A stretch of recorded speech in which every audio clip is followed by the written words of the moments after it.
surprised by the allegations, as surprised as everyone else is. Like, I didn't make the allegations. I didn't tell people to say these things.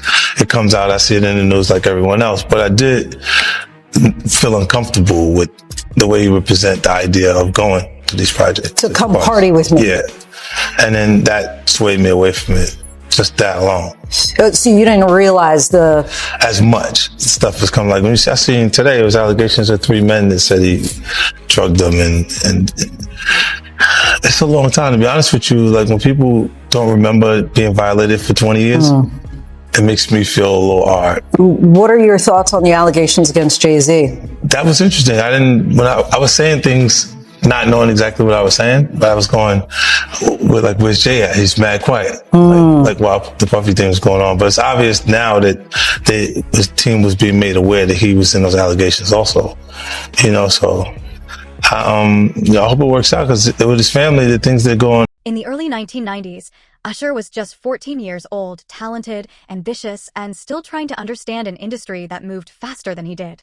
LaFace Records co-founder L.A. Reid believed sending the young singer to New York to work under Sean Diddy Combs would sharpen his edge and accelerate his growth.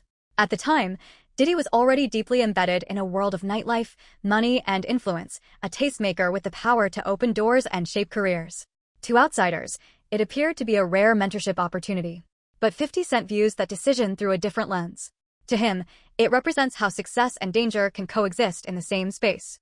In the trailer for his docuseries, he reflects on how the music industry has long excused questionable choices by labeling them artist development.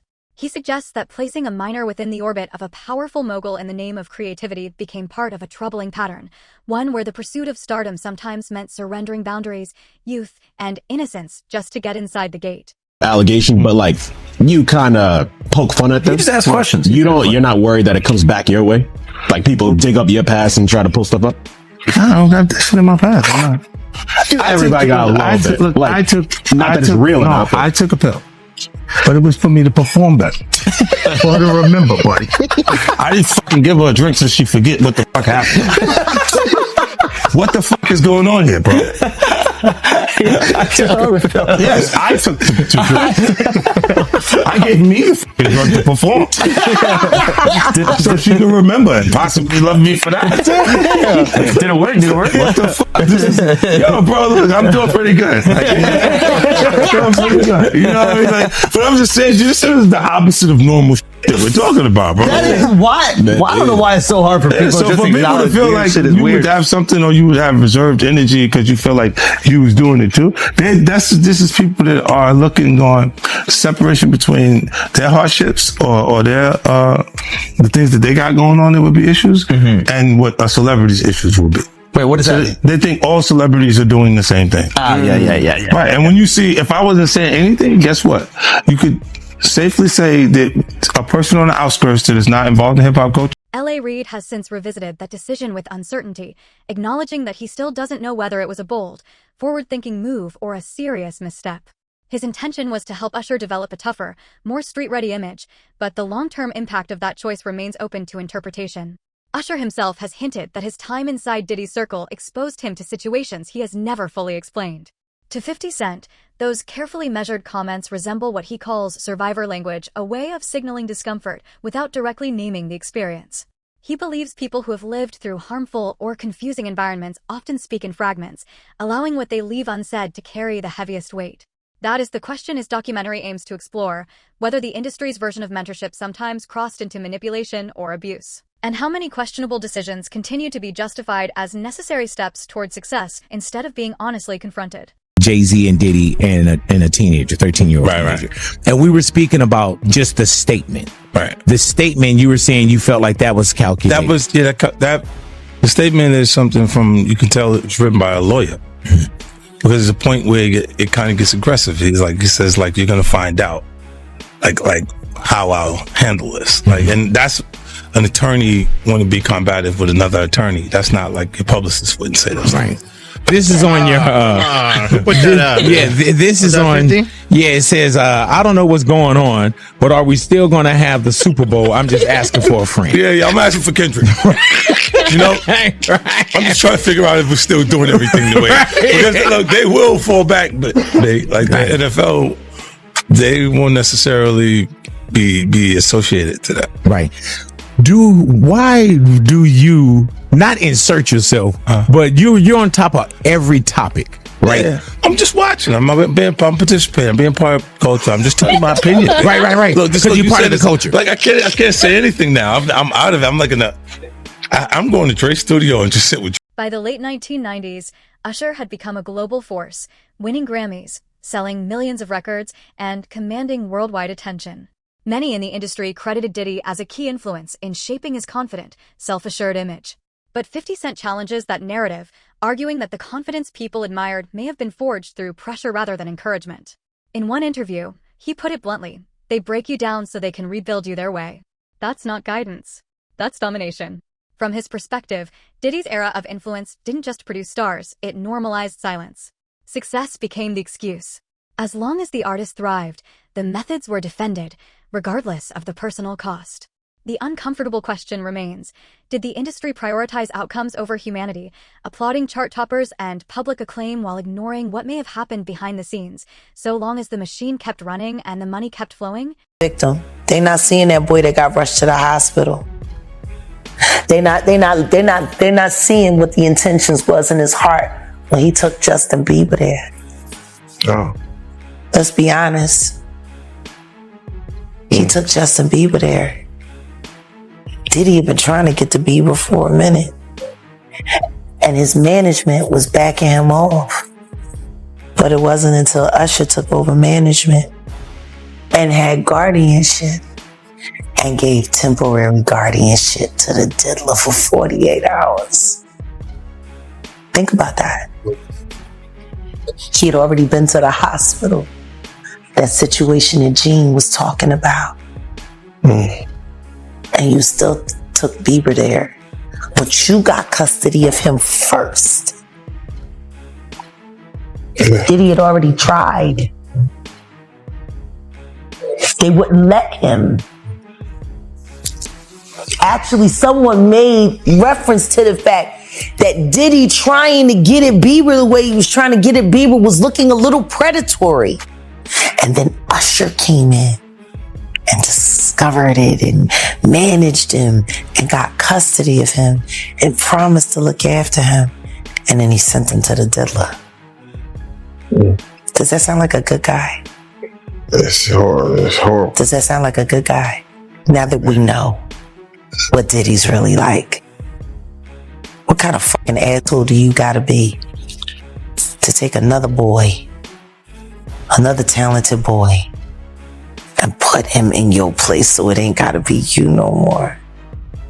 Because that's what pedophiles do. They get victims, and then once they get to a certain age and they get too old for them to enjoy them, they send them out to go get other young kids.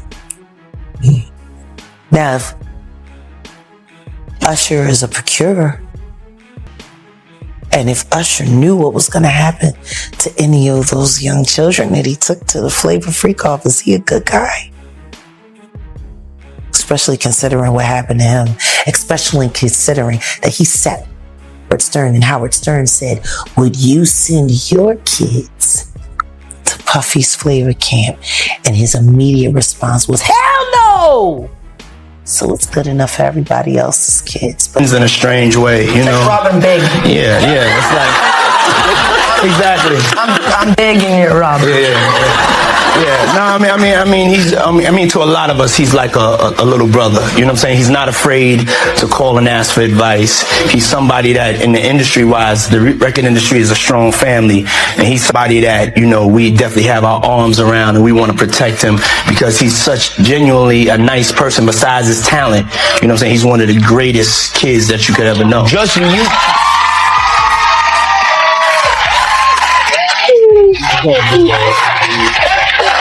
you know, Diddy bought his son a Bentley. Maybe, you know, he could buy you one also while you're out. Got me a Lamborghini. And Oh, well, that's nice. I haven't gotten it yet, though. Yeah, I know. When is that coming, that Lamborghini? We talked about this last He time. had the Lamborghini for a day or two, and he had access to the house, and he knows better than to be talking about the things that he does with Big Brother Puff on national television. Apparently not. Something. When Usher later introduced Justin Bieber to L.A. Reid, praising him as a beautiful young talent, the moment struck a nerve with 50 Cent.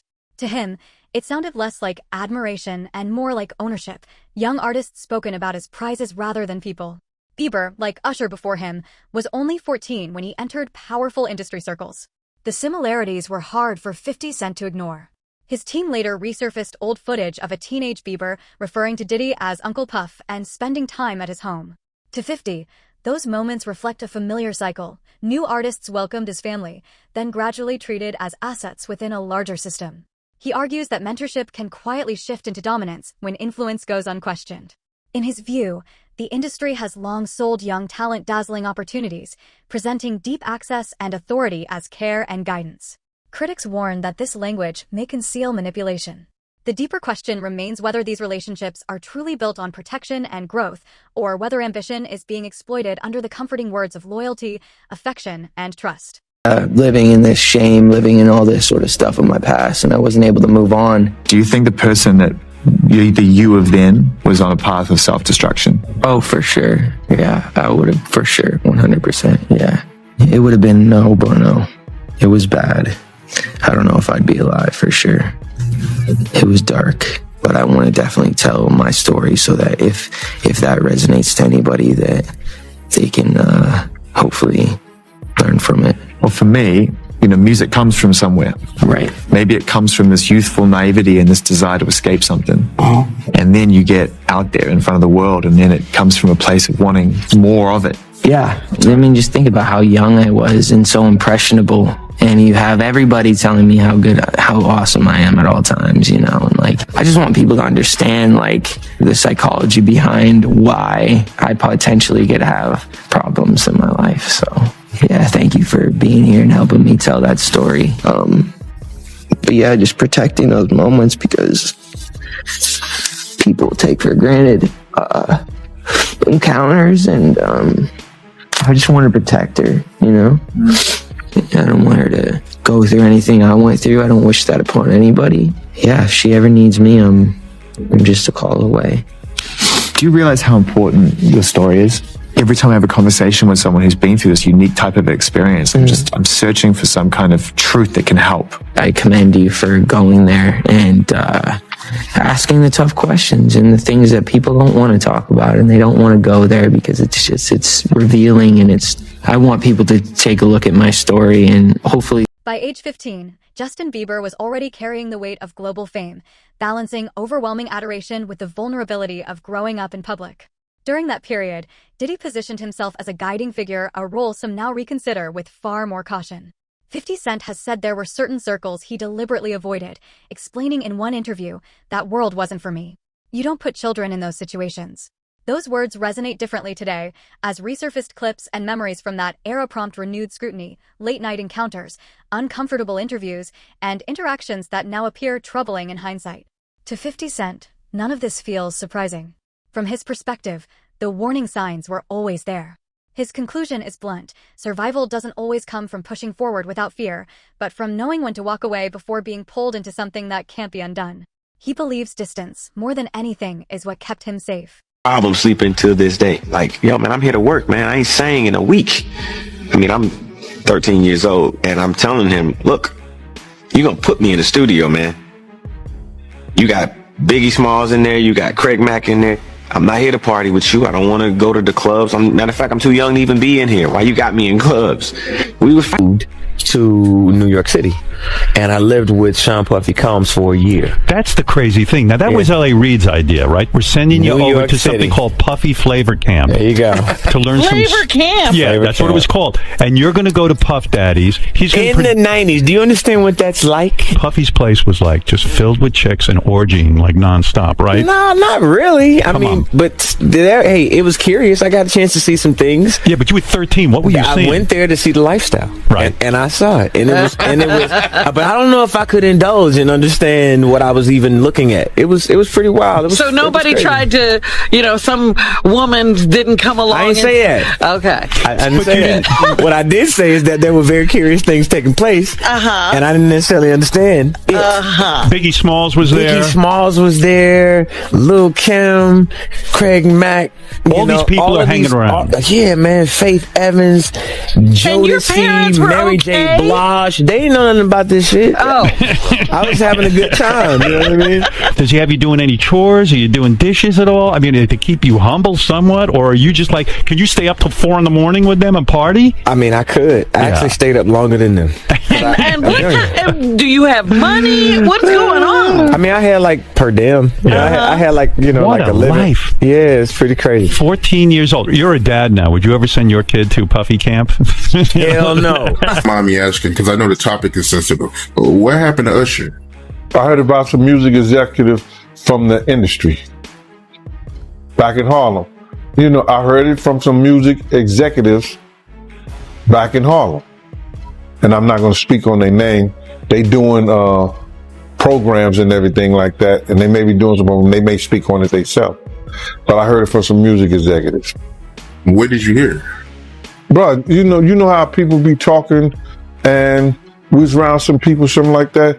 And then some people might say, yo, I don't F with that dude. And at the time, I didn't even know who the F Usher was. You know what I'm saying? It was one of those type of situations.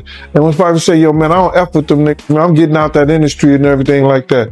You know, Puff sent this little kid to the hospital. How he sent him to the hospital? Man, nigga was bleeding from the butt. And that's what was said. I didn't even have a name for the kid at the time. Then you heard, and that's what happened. But how dare you say a man that groomed you, you gonna give him a pass? Bro, you know I know. Let me reframe you on something. Remember Usher? We was at the Swiss Hotel. Puff had Kim in the room. Had one of Keith Sweat's baby mothers in the big room outside the master bedroom. He came outside in his robe. She gave him a fellatio right there. His back was turned to me. She gave him a fellatio. You knocked on the door. I came and opened the door for you. Puff went in the room. You came in the room and kissed that girl dead in her mouth. Now I'm telling that because you taking up for somebody that you know and a lot of more people know didn't do you right when you was at Diddy camp.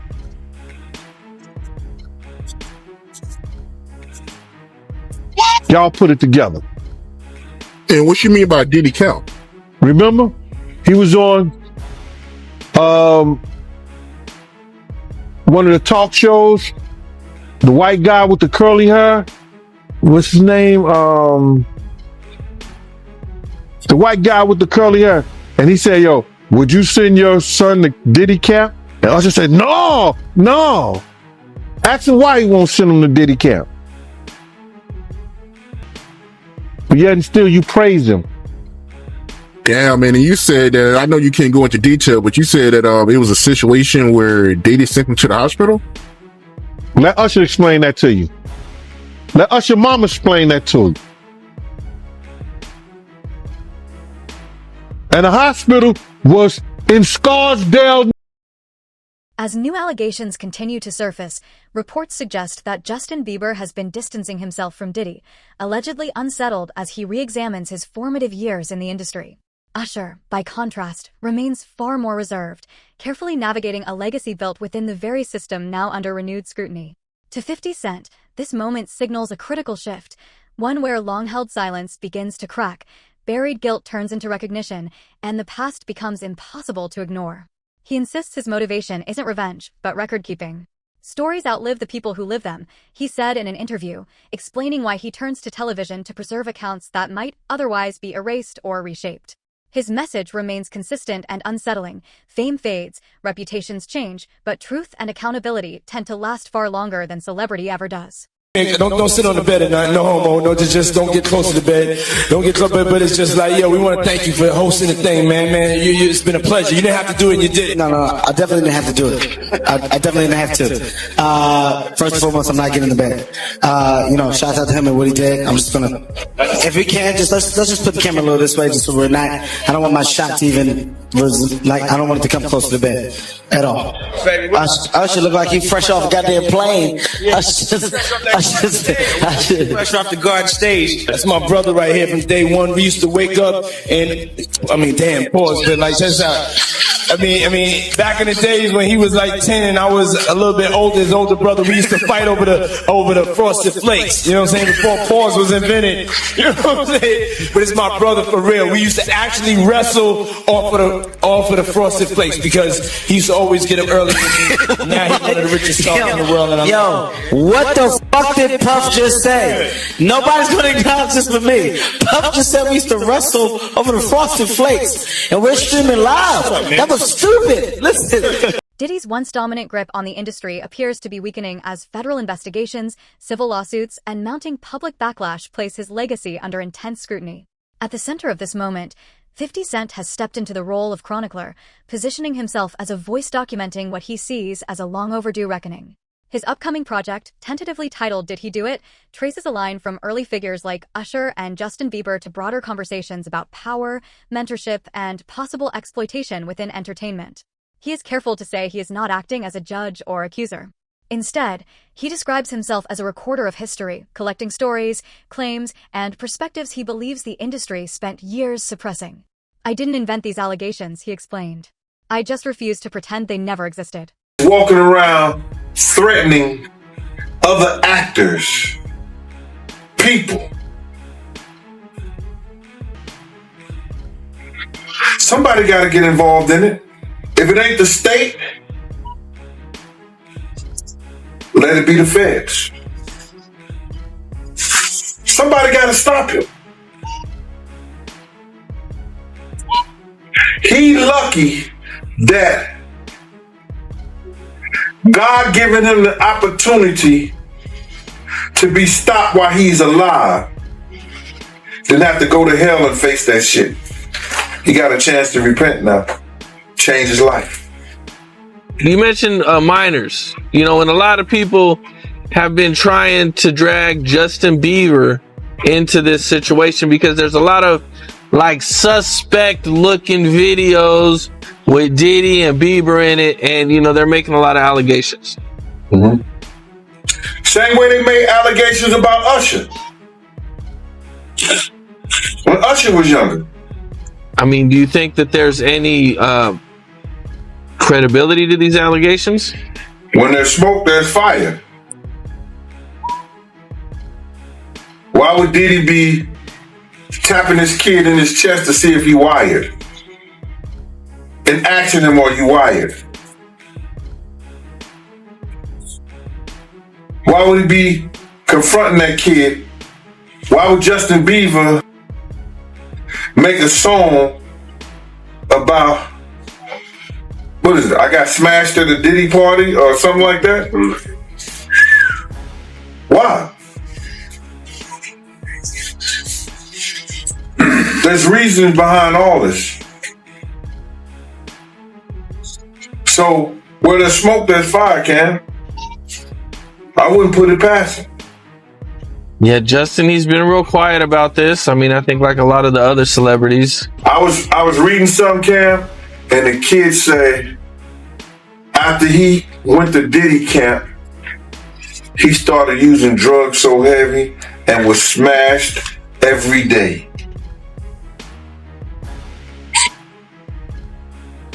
What would cause a kid who wanted to be an artist in the music business all of a sudden to start getting high and drinking and drugging,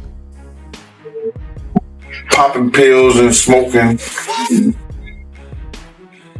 What would cause a kid to do that? Usually trauma. Ultimately, it isn't 50 Cent's voice that unsettles people most. It's the reflection he holds up to an industry that would rather look away. When influence shields those facing serious accusations, it often takes someone willing to disrupt the system to turn whispers into accountability. That is where the industry now stands. Once the cheers fade and the cameras move on, the unanswered questions remain. What began as 50 Cent's defiant rise has evolved into a broader mission, challenging issues he believes were ignored for far too long. His focus extends beyond any single name. It is a call for an entire generation to reckon with the cost of silence and shared responsibility. The underlying message echoes through every claim and courtroom battle. If power is maintained through intimidation and secrecy, it isn't a legacy at all. It's a cautionary tale.